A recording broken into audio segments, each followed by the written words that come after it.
차는 확실히 타보고 그리고 밟아보고 느껴보고 그렇게 해야지 차를 좀 더 이해하기가 쉽지 않을까라는 생각이 좀 있어. 안녕하세요. 오늘 보여드릴 차량은 2016년 까이엔 디젤 차량이에요. 그런데 오늘은 일반적인 자동차 리뷰와는 조금 다르게 이야기를 해보려고 합니다. 이 차량은 제가 인터넷 자료만 보고 소개시켜 드리는 것이 아니고 제가 직접 매입도 해보고 한두 달 동안 직접 운행도 해봤고요. 하면서 생긴 문제점, 네. 그리고 정비소에 직접 가서 수리를 했고, 지금은 해외 바이어한테 판매까지 완료된 상태입니다. 이제 이 차는 한국을 떠날 준비를 하고 있는데요. 그래서 수출을 보내기 전에 영상을 만들어야 되지 않을까 싶어서 이렇게 오늘 카메라를 켜게 됐습니다. 오늘은 포르쉐 까이에 좋은 차냐, 아니면 안 좋은 차냐, 뭐 단순하게 이런 이야기를 하는 게 아니라 중고차 수출업자가 직접 매입하고 수리하고 판매까지 해본 입장에 대해서 이야기를 해보도록 하겠습니다. 제가 이 카이엔을 매입했던 이유 중에 하나는 일반 고객분들은 중고차 때 내가 이 차를 사면 좋을까라는 생각을 먼저 하시는. 근데 내수 딜러는 얼마에 매입해서 얼마에 다시 판매를 할 수 있을까? 시장 마켓을 좀 보게 돼. 그런데 수출업자는 한 가지를 더 보는데요. 한국에서는 가치가 떨어지고 있는 차량인데 해외에서는 아직 이 차를 무난한 사람들이 있을까? 뭐 어떤 바이어가 이 차량을 원할까?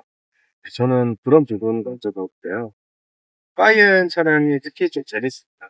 신차 때는 상당히 고가의 차량이지만 10년 정도 지나고 나면 주행거리가 15만, 10만 킬로에 가까워지면 가격이 엄청 내려오게 돼 있어요. 차가 갑자기 나빠져서라기보다도 사람들이 앞으로 수리비가 얼마만큼 될지 예상하기가 어려운 부분이 좀 있어요.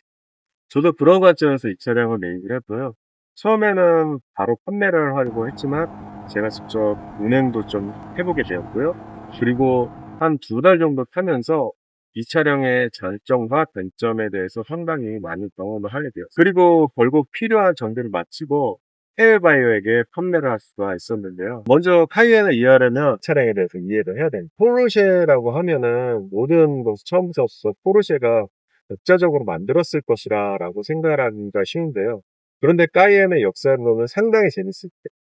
제가 타고 있는 차량, 흔히 얘기해서 까이엔 디젤, 내부 코드로는 92A라고 부르는 세대입니다. 이 세대의 까이엔을 이해할 때 같이 가야 될 차량들이 있는데요.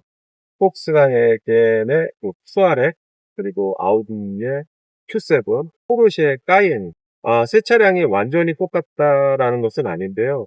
외관도 틀리고 실내도 다르고 기와 세팅과 브랜드가 주도하는 성격이 조금씩은 폭스바겐의 그룹 안에 플랫폼과 여러 기반의 기술을 동의해 넣어서 개발된 SUV 계열이라고 할 수 있는데요. 그렇게 생각하시면 좀 이해하기 쉬울 것 같습니다. 그래서 까이엔은 정비하다 보면은 폭스바겐이나 아우디를 많이 벌어본 정비사에게 익숙한 구조나 부품을 만나게 되는 경우가 있고요. 부품도 정비를 다 열어보면은 아우디라고 이렇게 가 찍혀져 있는 부품들이 거의 대부분이라고 보시면 됩니다. 이 아우디 엔진이라고 볼 수 있는 3.0 V6 TDI 엔진인데 제가 타기에는 3.0, 그러니까 3000cc V6 6기통이라고 얘기를 할 수가 있는데요. 흔히 까이엔 디젤에서는 아우디 디젤 들어간다 라고 이야기합니다. 하지만 조금 더 정확하게 표현하면 폭스바겐 그룹에서는 아우디, 폭스바겐, 포르쉐, 동해온 3000cc V6 TDI 계열과 파워트레이닝이라고 보는 것이 좋을 것 같습니다. 연식과 엔진 코드, 출력 세팅에는 차이가 있지만 같은 시대의 아우디 Q7, 그 다음에 A7, A8, 그리고 폭스바겐 투아렉 등과 같은 V6 TDI 엔진을 찾아볼 수가 있습니다. 저는 수출업자 입장에서 꼭 단점이라고 보이진 않습니다. 세계 여러 시장에 보급된 파워트레인 계열이기 때문에 완전히 포르쉐만의 독자적인 엔진보다는 해외에서 정비나 강함이 붐 적재성이 측면에 대해서 유효할 수 있기 때문입니다. 고주행 카이엔에서 제가 보는 세 가지가 있는데요. 이 차를 두 달 동안 직접 타보면서 카이엔 디젤은 단순히 얼마에 사느냐라는 것보다도 어떤 상태로 차를 구매하느냐가 굉장히 중요하다고 생각이 되는데요. 특히 15만, 20만 정도의 구간이 밑에서부터 슬슬 고장 나면서 수리해야 될 것들이 점차점차 생기거든요. 이거는 뭐 디젤의 고질병이기도 하는데, 만약에 가능하시다면은 정비 이력을 좀 볼 수 있다면 미리 확인을 해 보는 것도 좋지 않을까라는 생각이 듭니다. 그래서 첫 번째는 EGR 계통이 좀 문제가 있습니다. 디젤 차량은 주행 거리가 쌓이면은 EGR 계통에서 카본과 오염 물질을 축적을 해 놓습니다. 특히 신행 주행과 도심에서 많이 단거리 주행 비율이 높은 차량들은 꼼꼼하게 확인을 해 보셔야 되고요. 그래서 고속 주행, 고주행 하이엔드 디젤을 볼 때는 단순히 엔진 소리만 듣는 게 아니라 진단기도 한번 꽂아 보시고, 그리고 실제 코드와 엔진 상태를 한번 확인해 보시는 게 좋습니다. 두 번째는 DPF인데요. DPF는 배기가스와 미세 입자를 포집했다가 조건이 맞으면 고온으로 태워주는 거죠. 500도 이상은 넘기가 힘든데 고속 주행을 하게 되면은 600도 이상 넘어가게 되면서 이것을 태워주면서 없애주거든요. 그런데 이 EGR과 DPF는 뭐 완전히 떨어진 문제는 아니라고 할 수 있는데요.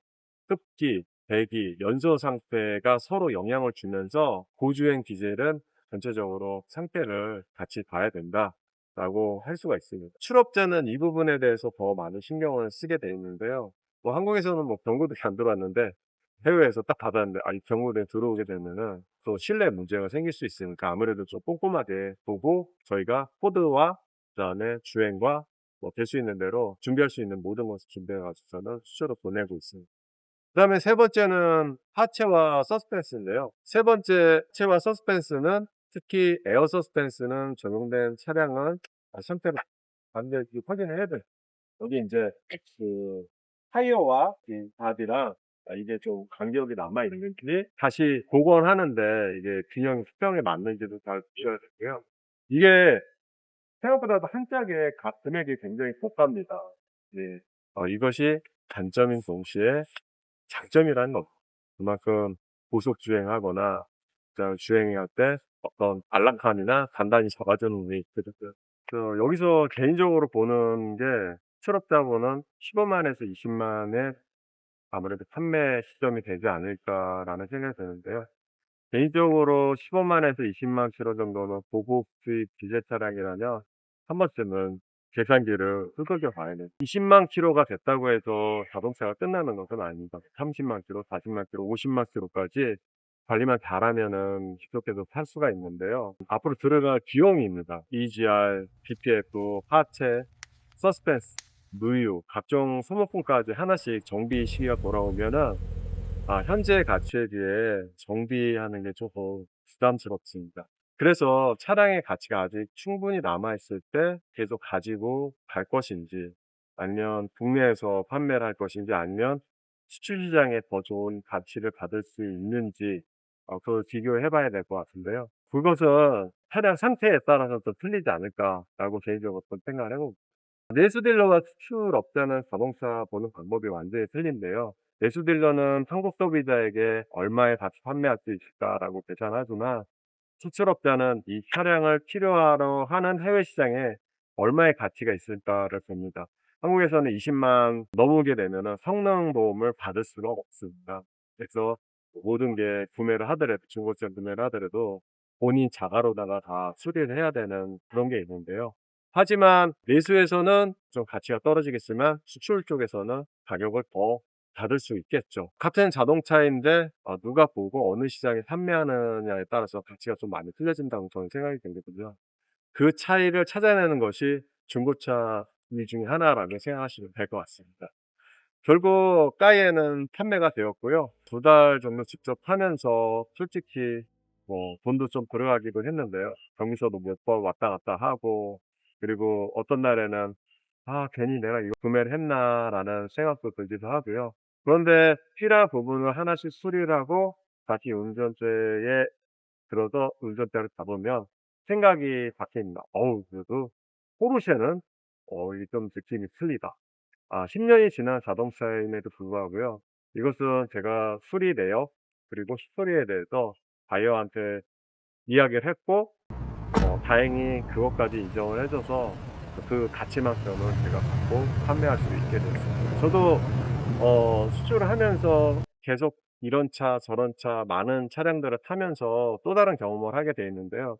차는 확실히 타 보고 그리고 밟아 보고 느껴 보고 그렇게 해야지 '차를 좀 더 이해하기가 쉽지 않을까.'라는 생각이 좀 들었습니다. 이게 항상 비교를 해서 좀 판매하시는 게 여러분들한테 좀 도움이 되지 않을까 싶고요. 그리고 카이엔은 제가 봤을 때 아우디 디젤 차량을 썼기 때문에 3.0 TDI를 썼기 때문에 앞으로도 클래식카로다가 자기가 계속 잘 관리하면서 탈 수 있는 그런 세컨카 정도로다가 생각하시면은 좋을 것 같습니다. 아무래도 연식이 되다 보니까 앞으로 어떤 일이 벌어질지는 모르기 때문에 약간의 수리는 하면서 산다라고 생각하시면 될 것 같습니다. 오늘은 여기까지였고요. 뭐 더 궁금하신 점 뭐 그런 거 있으면 댓글로 남겨주시고요. 오늘 시청 좋았다면은 구독과 좋아요 부탁드립니다. 감사드립니다.